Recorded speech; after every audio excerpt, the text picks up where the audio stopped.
नमस्कार, आप देख रहे हैं न्यूज बाइस्कोप और मैं हूं राकेश रंजन। साल 2022 में बिहार में राजनीतिक हलचल काफी ज्यादा रही। राजनीतिक कलाबाजी देखने को मिली और जो सबसे बड़ी घटना रही, अगर 2022 की अगर हम बात करें तो न सिर्फ राज्य और देश के लिए अगर हम बात करें तो नीतीश कुमार का पाला बदलना। बीजेपी के साथ उनकी सरकार थी और बीजेपी का साथ छोड़कर उन्होंने आरजेडी लेफ्ट के साथ नई सरकार बनाई और इसे लेकर राजनीतिक विश्लेषकों में सबसे ज्यादा चर्चा हुई। तो 2022 में बिहार की राजनीति कैसी रही, किस करवट बैठी, कौन जीता कौन हारा, शहमात के इस खेल में कौन कहां खड़ा है, इन्हीं सब विषयों पर बातचीत करने के लिए हमारे साथ हमारे वरिष्ठ सहयोगी शैलेंद्र जी हैं। शैलेंद्र जी, अगर हम 2022 की बात करें तो जो सबसे बड़ी बात उभर कर सामने आती है और आप कह सकते हैं कि देश भर में ये चर्चा का विषय रहा कि जो सरकार वहां पर बदली, हालांकि मुख्यमंत्री नहीं बदले, मुख्यमंत्री पहले भी नीतीश कुमार थे, उसके बाद भी नीतीश कुमार ही हैं, लेकिन जो ये एक बार फिर से जो उन्होंने पाला बदला, इसे लेकर बहुत ज्यादा चर्चा हुई। इस पर आप क्या कहेंगे? ये नीतीश कुमार का पाला बदलना 2022 की बिहार ही नहीं देश की सबसे बड़ी राजनीतिक घटनाओं में से एक है। ये कोई ऐसी चीज नहीं थी जो बहुत अनएक्सपेक्टेड थी। कयास इसके बहुत पहले से लगाए जा रहे थे। बीजेपी के नेताओं की तरफ से जिस तरह के बयान आ रहे थे या काउंटर बयान जेडीयू की तरफ से आ रहे थे, उसको लेकर ये तो साफ था कि नीतीश कुमार कंफर्टेबल नहीं फील कर रहे हैं। कयास भी लगाए जा रहे थे, बस ये टाइमिंग का मसला था। कब वो टाइम आ गया, एक समय ऐसा आया। सबसे खास बात ये रही कि ये टाइम तब आया जब नीतीश कुमार से गृह मंत्री अमित शाह मिले और उन्होंने अपने पार्टी के नेताओं को हिदायत दी कि नीतीश कुमार के अगेंस्ट में बयानबाजी नहीं करना है। और उन्होंने यहाँ तक कहा कि 2024 ही नहीं 2025 भी हम नीतीश के नेतृत्व में लड़ेंगे। उसके बाद नीतीश कुमार का पलट जाना, ये थोड़ा सा सरप्राइजिंग था उसमें। और नीतीश जी जो है राजनीति के क्षेत्र में चौंकाने वाले फैसले लेने के लिए जाने जाते हैं। चाहे आप 2015 विधानसभा चुनाव के समय जब उनका राजद से गठबंधन हुआ, या 2017 में राजद को छोड़ देना, और फिर अब जाकर 2022 में अगर हम बात कर रहे हैं और नीतीश जी का, हालांकि अगर आप इतिहास में जाएं तो ऐसा पहली बार नहीं हुआ है कि नीतीश कुमार जी ने पाला बदला है।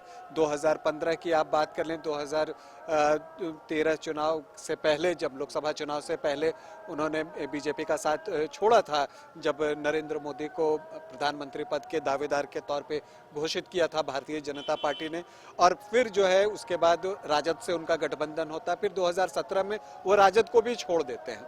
तो इस तरह की बातें इतिहास में होती रही हैं। तो इस तरह के चौंकाने वाले फैसले वो लेते हैं और माना जाता है कि राजनीति की उनकी अपनी एक समझ है और उसके धुरंधर हैं और उन चीज़ों को वो समझते हैं। लेकिन इन सब के बीच एक बात जो हम कहना चाहेंगे कि ये आप कह सकते हैं कि पहली दफ़ा हुआ हो कि नीतीश कुमार को जेडीयू में जिस तरह से आरसीपी सिंह, जो बातें निकलकर 2022 में निकली कि आरसीपी सिंह जब खुद मंत्री बने केंद्र में, तो शायद नीतीश जी की उसमें सहमति नहीं थी, या उन्होंने कुछ अंधेरे में रख के, डार्क जोन में रख के ये किया। तो ये पहली बार उनकी पार्टी में ऐसा कुछ हुआ होगा। तो इसे आप कितनी बड़ी घटना के रूप में देखते हैं और क्या इसका इम्पैक्ट जो है आगे भी देखने में को मिल सकता है? देखिए, आरसीपी सिंह का जो फैक्टर था नीतीश कुमार के बीजेपी से अलग होने में एक बहुत बड़ा फैक्टर था। क्योंकि आरसीपी जिस तरह से बीजेपी का पक्ष लेकर खड़ा हो रहे थे, कई लोग ये भी मानते हैं कि उनका एम्बिशन था कि नीतीश के बाद वो कुर्सी उनको मिलेगी, तो उसमें वो बीजेपी के साथ अपना फ्यूचर देख रहे थे। तो आरजेडी का ये भी आरोप है, नीतीश कुमार ने यह भी आरोप लगाया कि इसलिए अलग हटना पड़ा क्योंकि बीजेपी उनकी पार्टी को तोड़ने की कोशिश कर रही थी। और ये बीजेपी उनकी पार्टी को तोड़ने का कोशिश कर रही थी। बीजेपी पर एक आरोप ये भी लगता रहा है, और खास करके जेडीयू ने विधानसभा चुनाव के बाद से ये आरोप लगाया है कि चिराग के साथ बीजेपी की कुछ जो है वो एक सेटिंग थी, वो पर्दे के पीछे की, और वो जेडीयू को कमजोर करने की थी। तो क्या लगता है उसका भी कुछ इस फैसले में हिस्सा है कि उन्होंने बीजेपी के साथ अपना गठबंधन तोड़ा? बिल्कुल, इसकी भी भूमिका यहीं से शुरू होती है। यहीं से जेडीयू को लगने लगा कि भाई बीजेपी मुझे खत्म करना चाहती है। हालांकि बीजेपी ने इतनी कम सीटों के बावजूद नीतीश कुमार को मुख्यमंत्री कैंडिडेट घोषित करके, मुख्यमंत्री बना करके उसको कंपनसेट करने के लिए फॉर द टाइम भी कोशिश जरूर की। लेकिन क्योंकि अब संदेह की नींव पड़ चुकी थी, कालांतर में आरसीपी की घटना ने उसको और पुख्ता कर दिया। और बीच में जो छिटपुट घटनाएं होती रही, उसको लेकर के फाइनली नीतीश कुमार ने डिसाइड किया कि भाई बीजेपी का साथ छोड़ के एक बार फिर से आरजेडी की तरफ जाना चाहिए। और एक चीज और भी है कि विश्वास का एक माहौल था। हालांकि जो लोकल लीडरशिप है, जो स्टेट लीडरशिप की अगर हम बात कर लें बीजेपी के, तो स्टेट लीडरशिप जो है सरकार में होने के बावजूद भी सरकार के कई फैसलों पर और नीतीश कुमार के कुछ फैसलों पर वो सवाल उठा रही थी। तो और दूसरी तरफ केंद्र से बार बार ये संदेश भेजा जा रहा था कि आप नीतीश कुमार के खिलाफ कुछ ना बोलें। तो ये जो एक विरोधाभास था कि केंद्र से कहा जा रहा था कि आप नीतीश के नजदीक रहें, या कहा जा रहा था या दिखाया जा रहा था, जो भी हो, तो वो एक था, और स्टेट लेवल पर वो विरोध होता रहा। तो क्या लगता है ये सब कुछ जो बीजेपी का आला कमान है उसकी जानकारी में रखते हुए हो रहा था, या फिर ये सिर्फ स्टेट लीडरशिप की वजह से हुआ? नहीं, बीजेपी में सिर्फ स्टेट लीडरशिप की वजह से हुआ ऐसा मुझे नहीं लगता। बीजेपी की थोड़ा डिफरेंट पार्टी है और बीजेपी में आला कमान की जानकारी के बिना मुझे लगता नहीं कि ऐसा संभव है।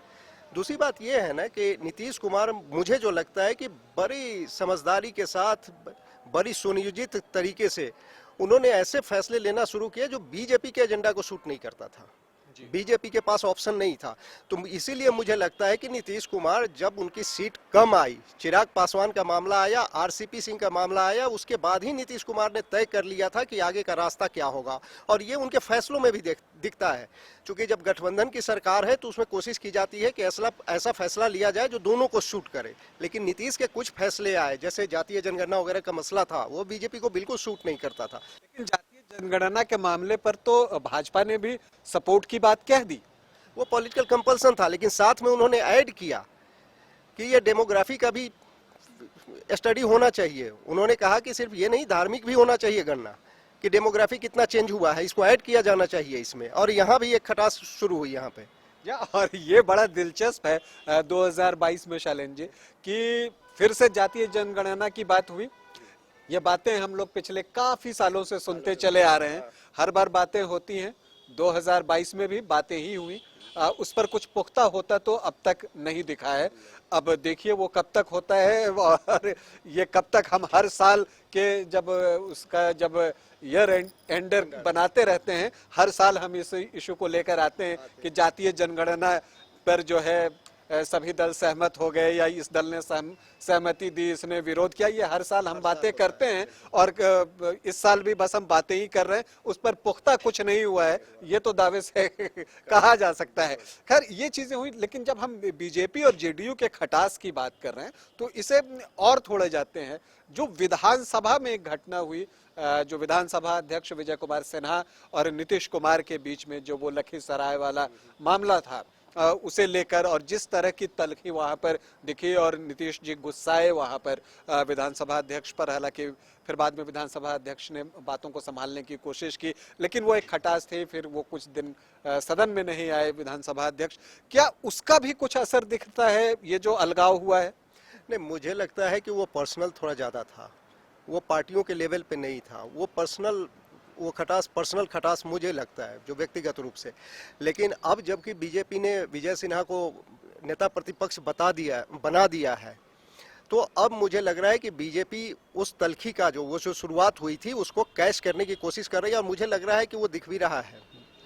विजय सिन्हा बहुत एग्रेसिव तरीके से नीतीश पर हमलावर है, और बीजेपी बहुत अरसे बाद मुझे दिखा है कि बीजेपी का कोई नेता जो लीडर अपोजिशन हो, इतना एग्रेसिव तरीके से कैंपेन कर रहा है अपने। और वो अग्रेसिव हैं विजय कुमार सिन्हा बतौर विपक्ष के नेता विधानसभा में। सम्राट चौधरी भी बहुत इन दिनों एक्टिव हैं, और वो भी लगातार हमले कर रहे हैं सरकार पर। ये सारी चीजें तो हैं, लेकिन हम फिर से वहीं अलगाव के आसपास पहुंचते हैं और अलगाव की वजह ढूंढने की कोशिश करते हैं, क्योंकि एक दिन में तो ये सारी चीजें होती नहीं हैं। अब देखिए, ये तो जैसा आपने कहा कि नीतीश कुमार ने कुछ ऐसे फैसले लिए जो कि बीजेपी को रास नहीं आ रहे थे। दूसरी तरफ बीजेपी का जो स्टेट लीडरशिप है वो बार बार ऐसी बातें कर रहा था जो नीतीश कुमार को पसंद नहीं आ रही थी। तो ये सारी चीजें तो देखने में आती हैं। लेकिन अगर हम साल 2022 में एक और घटनाक्रम की ओर अपनी नजर लेकर जाएं तो ये दिखता है कि जो साल की शुरुआत में खटास जेडीयू और आरजेडी के बीच थी, यहाँ पर जेडीयू और आरजेडी के रिश्ते की हम अगर बात करते हैं तो बहुत खटास थी और बहुत सारी ऐसी बातें कही जाती थी जिसे कि माइक्रोफोन पर कहना भी आसान नहीं होता, नहीं कहा जा सकता। तो इस तरह की बातें थी, इस हद तक तलखी थी।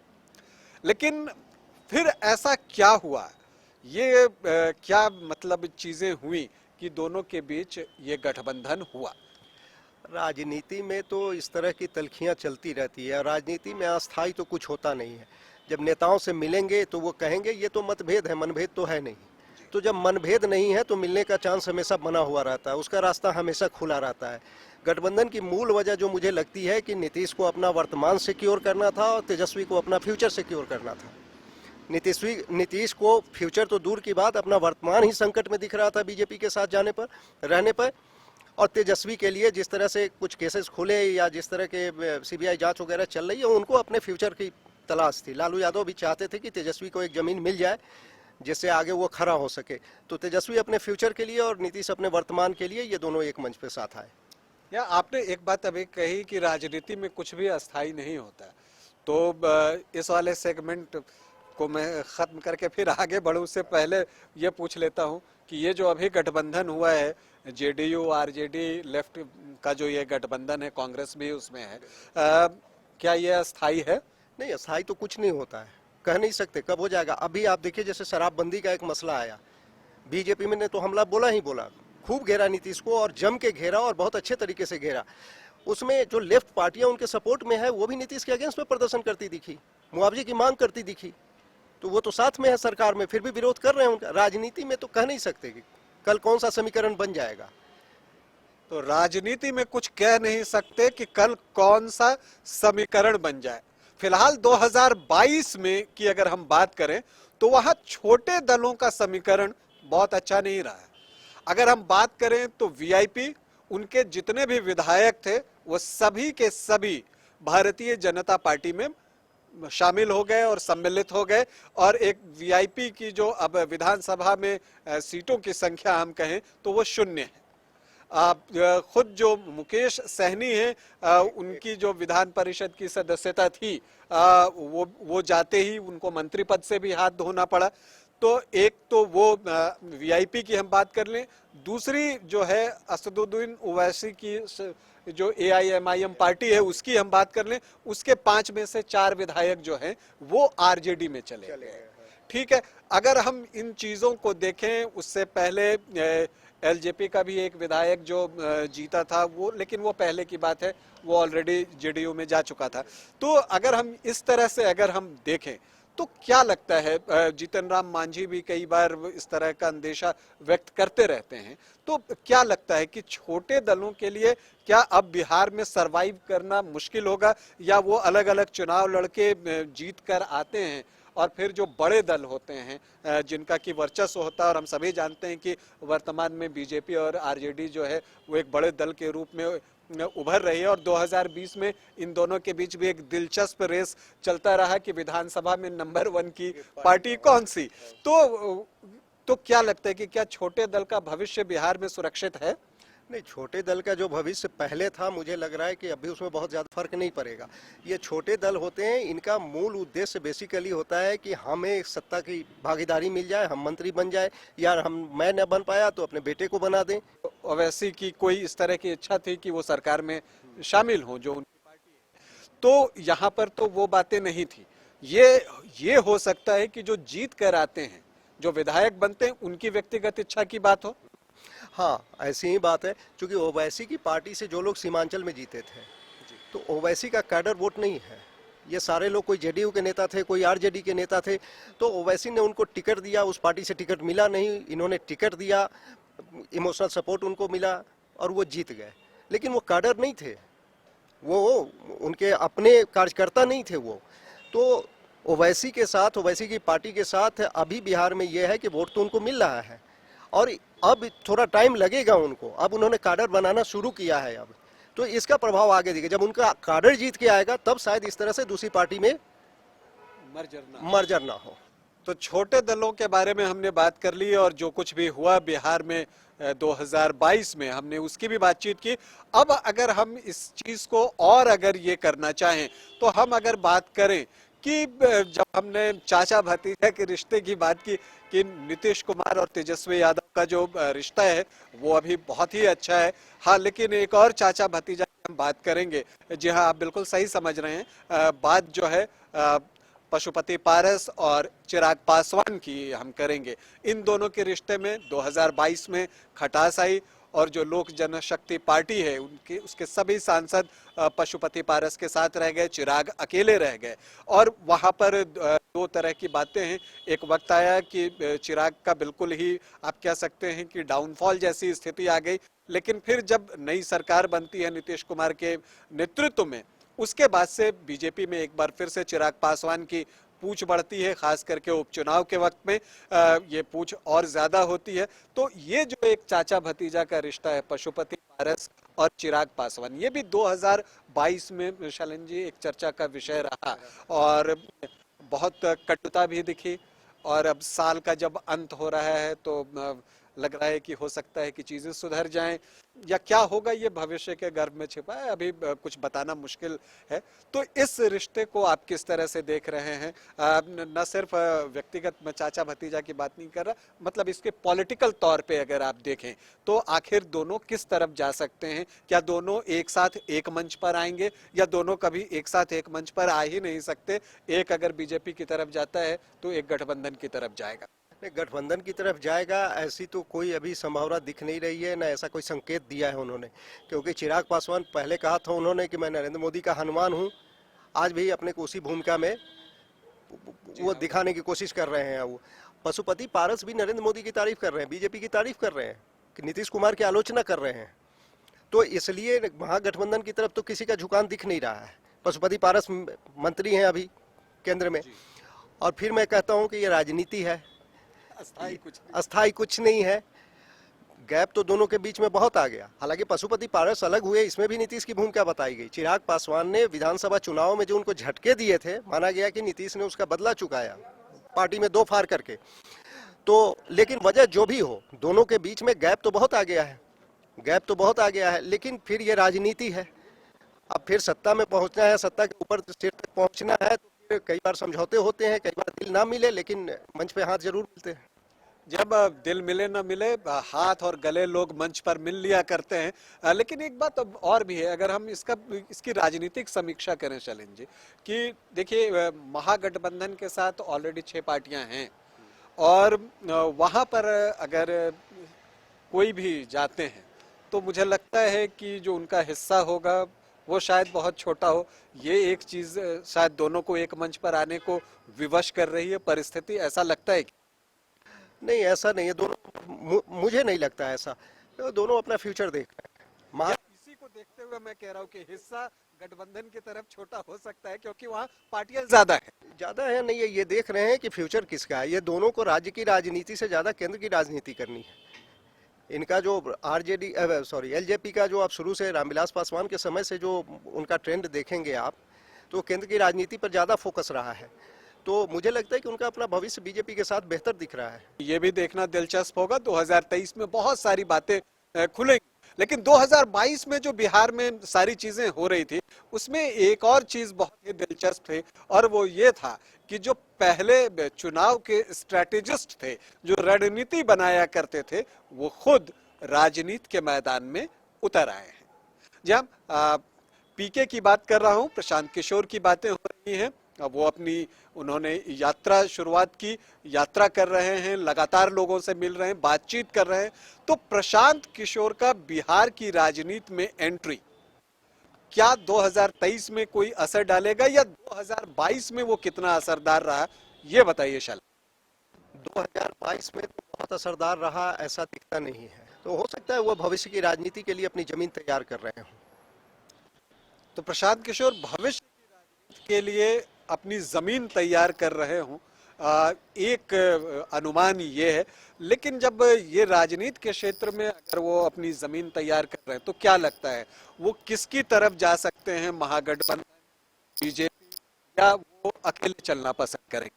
परिस्थिति जो सामने आएगी उसके हिसाब से जिसके साथ जाना होगा जाएंगे। तो उनके भाषण हमने सुने हैं तो वो नीतीश कुमार पर बहुत आक्रामक दिखाई देते हैं, और हालांकि बीच बीच में वो बीजेपी की भी खिंचाई कर लेते हैं, लेकिन जो उनका जो सेंटर है अटैक करने का, आक्रमण करने का भाषा के माध्यम से, तो वो ज्यादातर हम देखते हैं कि वो जेडीयू और नीतीश कुमार की सरकार पर ही रहता है, या उनके जो कार्य करने का तरीका है उस पर रहता है। तो ये क्या बता रहा है, ये क्या संदेश दे रहा है? इसका संकेत मुझे ये लग रहा है कि वो लालू पे भी अटैक करते हैं, ऐसा नहीं है, लेकिन मुझे ये लग रहा है कि कहीं ना कहीं हो सकता है कि प्रशांत किशोर के दिमाग में ये बात हो कि नीतीश अब 2-4 साल के मेहमान है, मतलब पॉलिटिकल कैरियर की बात है जहाँ तक, तो उनको ये लगता है कि वहाँ एक लीडरशिप का स्पेस खाली है। तो हो सकता है कि उनके दिमाग में ये बात हो कि आरजेडी कैडर बेस्ड पार्टी है, बीजेपी कैडर बेस्ड पार्टी है, अब बीच का जो नीतीश वाला स्पेस है उसको ऑक्युपाई करें हम। मुझे लगता है कि हो सकता है कि ये बात उनके दिमाग में हो और इसी स्ट्रेटजी पे वो आगे बढ़ रहे हैं। तो नीतीश जी की आलोचना करके उनकी पार्टी में स्थान मिल जाएगा? पार्टी में स्थान नहीं मिलना है, उसके वोट बैंक को अपना वोट बैंक बनाना है। वो घूम के ग्राउंड पे काम इसीलिए कर रहे हैं कि नीतीश के जो भी वोट बैंक है, नीतीश को जो वोट देने वाले लोग हैं, उन लोगों के बीच जाए और उसको अपनी तरफ करें, उनको अपने में एक लीडरशिप दिखाने की कोशिश करें। लेकिन शैलन जी, ये भी बात है कि जो बिहार में जिस तरह की राजनीति होती है, वहां पर कास्ट फैक्टर एक बड़ा फैक्टर है, वहां पर कास्ट जो है। तो आप देखें कि नीतीश कुमार का जो वोट बैंक जिसे आप कहते हैं, और जो प्रशांत किशोर का जो कास्ट है, वो थोड़ा मिसमैच नहीं हो जा रहा है? मिसमैच अभी के हिसाब से हो रहा है, लेकिन अगर आप थोड़ा सा हट के थोड़ा सा पीछे जाए, उत्तर प्रदेश में आए, उत्तर प्रदेश में कहा जाता था कि किसी को भी सरकार बनाना है बिना मुस्लिम वोट के सरकार नहीं बन सकती है। बीजेपी ने पूरे समीकरण को उलट पुलट के रख दिया, उसने नई सोशल इंजीनियरिंग डेवलप कर दी। तो बिहार में कास्ट पे राजनीति चलती है, आज की तारीख की सच्चाई यही है, लेकिन ये कहना अभी मुझे लगता है सही नहीं होगा कि आगे भी ऐसे ही चलेगी। एक समय आता है, आज यूपी की राजनीति मुद्दों पे आई, गवर्नेंस पे आई। इस बार योगी आदित्यनाथ जो जीते, गवर्नेंस बड़ा मुद्दा था वहाँ। सेंट्रल गवर्नमेंट और स्टेट गवर्नमेंट ने मिलकर के गरीबों को जिस तरह से कोरोना के काल में जिनको भोजन और दूसरी सुविधाएं मुहैया कराई, या सेंट्रल ने जो वेलफेयर स्कीम्स चल रही है, वो बड़ा फैक्टर था। तो मुझे लगता है कि वो समय बहुत दूर नहीं है जब बिहार में भी पॉलिटिक्स जो है कास्ट से शिफ्ट होगी मुद्दों पर, और मुझे लगता है कि प्रशांत किशोर के दिमाग में वो दूर की सोच रहे हैं। तो ये तो खैर बहुत अच्छी बात होगी अगर वो कास्ट से हट के सरकार के कामकाज पर अगर आ जाए, तो इससे बेहतर तो भारतीय राजनीति के लिए और कुछ हो ही नहीं सकता। प्रशांत किशोर तो वो किसको नुकसान पहुंचाएंगे? नहीं, मैंने कहा ना कि उनका फोकस मुझे जो लगता है वो नीतीश के स्पेस को भरने पर है। उनको ऐसा लगता है कि अभी सीधे को कोई बहुत मास लीडर तेजस्वी जैसा तो बन नहीं जाएंगे, न बीजेपी जैसा उनका काडर हो जाएगा, लेकिन बीजेपी और आरजेडी के बाद वो तीसरी शक्ति बन जाए। मुझे ऐसा लगता है कि फिलहाल उनके दिमाग में, उनके कार्यकलाप को देख के मैं जो महसूस करता हूँ वो यही है कि वो तीसरी शक्ति नीतीश को मान के चल रहे हैं कि 2-4 साल के बाद इनकी राजनीति खत्म हो रही है। तो खत्म हो रही है तो उसके बाद कोई ऐसा लीडर जेडीयू में भी नहीं बचेगा जो जेडीयू के वोट बैंकों को इंटैक्ट रख सके नीतीश की तरह। तब वहाँ एक स्पेस क्रिएट होगा, और मुझे लगता है कि प्रशांत किशोर हो सकता है कि उनकी नज़र उस जगह पे हो। कि क्या 2022 में नीतीश कुमार ने अपना राजनीतिक उत्तराधिकारी घोषित कर दिया? अगर इशारों में समझें या संकेतों में समझें या साफ समझें, आपको क्या लगता है, क्या वो उत्तराधिकारी घोषित कर दिया गया है? नीतीश कुमार जो भी घोषणा कर दें, लेकिन मैं ये नहीं मानता हूं कि तेजस्वी यादव उनके उत्तराधिकारी होंगे। तेजस्वी यादव उनसे बड़े दल के नेता हैं, उनसे बड़ा वोट बैंक है उनका, तो तेजस्वी यादव को उत्तराधिकारी घोषित करने की जरूरत नहीं है। नीतीश कुमार अगर ये ना कहते तब भी वो तेजस्वी यादव आते नेता बन करके। नीतीश कुमार को पीछे जाना ही पड़ता, कोई ऑप्शन नहीं है अब नीतीश कुमार के पास, न तेजस्वी जितना उनके पास वोट बैंक है, तो तेजस्वी को तो आना ही आना है। ये तो फेस सेविंग का एक मामला मुझे लगता है कि उन्होंने घोषणा कर दी, चारा कोई है नहीं। और चलिए, ये बात हो गई कि राजनीतिक उत्तराधिकारी वाली बात को शैलेंद्र जी का कहना है कि ये एक कंपल्सन जैसी बात है नीतीश कुमार के लिए कि वो ये घोषित करें कि तेजस्वी के नेतृत्व में अगला चुनाव लड़ा जाएगा, क्योंकि इसके अलावा कोई और विकल्प उनके सामने है नहीं। लेकिन एक और बड़ा सवाल है कि 2024 में हम बात करें तो लोकसभा का चुनाव होना है, और जो बातें कही जा रही हैं और खुलकर कही जा रही हैं कि नीतीश कुमार केंद्र की राजनीति में जाएंगे, और सरकार बदलने के बाद दिशा में छोटा मोटा प्रयास भी दिखा। जब वो दिल्ली गए, वहां पर लोगों से मुलाकात करने की कोशिश की, कुछ से मुलाकात हुई, बाकी जो भी बातें हैं वो सब जानते हैं। तो एक बड़ा सवाल, क्या नीतीश कुमार केंद्र की राजनीति में जाएंगे, या जो उन्होंने ये बातें जब ये कही कि 2025 में नेतृत्व में गठबंधन चुनाव लड़ेगा, तो उन्होंने ये बातें साफ कर दी कि 2025 तक वो बिहार नहीं छोड़ने वाले, वही मुख्यमंत्री रहेंगे। नीतीश कुमार ने 2025 में तेजस्वी यादव के नेतृत्व में चुनाव लड़ने की घोषणा जरूर की है। इससे तो ये माना जा रहा है, सीधे तौर पे देखने पे साफ साफ माना जा सकता है कि भाई नीतीश कुमार 2025 तक अपना रास्ता उन्होंने साफ कर लिया है एक तरह से। लेकिन अंदर खाने जिस तरह की खबरें आती रहती है, उसमें कहना मुश्किल है कि 2025 तक का रास्ता साफ है कि नहीं है, कि 2025 के बाद चुनाव में क्या होगा कोई नहीं जानता है। तो केंद्र की राजनीति में जा रहे हैं या नहीं नीतीश कुमार? केंद्र की राजनीति में फिलहाल तो कोई जगह मुझे नहीं बनती दिख रही है उनके लिए। एक संभावना है, अगर नरेंद्र मोदी हार जाए या नरेंद्र मोदी या विपक्ष सरकार बना ले, तो वहां नीतीश कुमार की भूमिका जरूर मुझे दिख रही है। भूमिका तो हो सकती है, क्या वो प्रधानमंत्री पद के दावेदार हो सकते हैं? दूर दूर तक कोई संभावना मुझे इसकी नहीं दिख रही है कि वो प्रधानमंत्री पद के दावेदार होंगे। इतने सारे लोग दावेदारी पेश कर रहे हैं अपने विपक्ष में। नीतीश कुमार अब तो एक तरह से उनके क्रियाकलाप को देखे तो अब एक तरह से उन्होंने अपने को विड्रॉ करता हुआ सा दिख रहा है। तो ऐसा लग रहा है कि उन्होंने अपने आप को इस रेस में पीछे कर लिया, विड्रॉ कर लिया है, और फिलहाल तो वो 3 साल जो है बिहार में मुख्यमंत्री के तौर पे काम करते दिखेंगे, ऐसा लग रहा है। चलिए, ये उम्मीद है। अब अगर हम कुछ बातें करें और अगर अच्छे की बात हम अगर करने जाएं, तो तेजस्वी यादव के लिए 2022 बहुत अच्छा रहा, वो उप मुख्यमंत्री बने। तो क्या कहता है, दूसरी तरफ अगर हम बिहार के और नेताओं की बात करें तो रविशंकर प्रसाद एक ऐसे नाम है जिन्हें कि अपना मंत्री पद गंवाना पड़ा। तारकिशोर प्रसाद, रेणु देवी, इन्हें भी अपना उप मुख्यमंत्री का पद चला गया। तो जब हम कुछ ऐसे नेताओं की बात करें जिनके लिए 2022 अच्छा रहा, और ये कहें और कुछ ऐसे नेताओं की बात करें जिनके लिए 2022 बहुत अच्छा नहीं रहा, ये कहना बेहतर होगा, तो किन नेताओं के नाम आपके जहन में आते हैं? 2022 से सबसे अच्छा रहा तो तेजस्वी यादव के लिए रहा, इसमें कहीं कोई शक नहीं है। तेजस्वी यादव एकदम से नेपथ्य से निकल के आए और फिर उप मुख्यमंत्री बने वो, और आज लाइमलाइट में हैं। और किसके लिए बुरा रहा, तो मुझे लगता है कि सबसे ज़्यादा झटका जो इन्हें लगा है उसमें आरसीपी सिंह है। आरसीपी सिंह है। आरसीपी सिंह एकदम राजनीति के नेपथ्य में चले गए से लगते हैं। उनका एक दौर था जब आरसीपी के बिना जेडीयू में कुछ होता नहीं था, आरसीपी सिंह इच्छा के बिना, लेकिन आज की तारीख में वो एकदम से नेपथ्य में चले गए हैं राजनीति के। तो ये बातें हुई। अब एक आखिरी सवाल, ये भी एक छोटा सा ही सवाल है, अगर हम कहें कि जो politician of the year Bihar में कि राजनीति में किसका जो है कि सबसे अच्छा साल रहा, किस राजनीतिज्ञ का? पॉलिटिशियन ऑफ द ईयर जो किसका सबसे अच्छा रहा, तो तेजस्वी यादव रहे, मुझे जो लग रहा है तेजस्वी के लिए सबसे अच्छा साल रहा।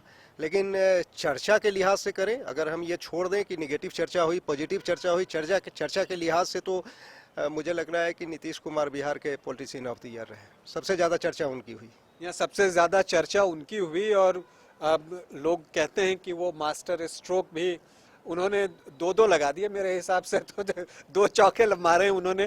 पहला तो बीजेपी को वो चोट लगी है, वो चौके वाली, जिसमें वो सरकार से बाहर हो गई, और दूसरा चौका उन्होंने जो ये 2025 में कहा कि तेजस्वी के नेतृत्व में चुनाव लड़ेंगे, ये दूसरा चौका है, इसलिए क्योंकि दबाव बहुत बढ़ रहा था कुढ़नी उपचुनाव के बाद और उसके परिणाम के बाद, तो वो उस दबाव को तात्कालिक तौर पे तो उन्होंने दूर ढकेल दिया और वो सफल रहे।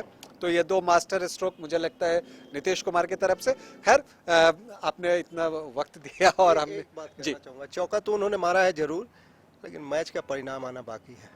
यह मैच का परिणाम 2024 और 2025 में आना है और ये दो चुनाव लोकसभा और विधानसभा का जो बिहार में होना है उस पर सभी की नजर होगी। फिलहाल 2023 में क्या कुछ होगा उस पर भी हमारी नजर बनी रहेगी। जो जो चीजें होती रहेंगी वो हम आपको बताते रहेंगे।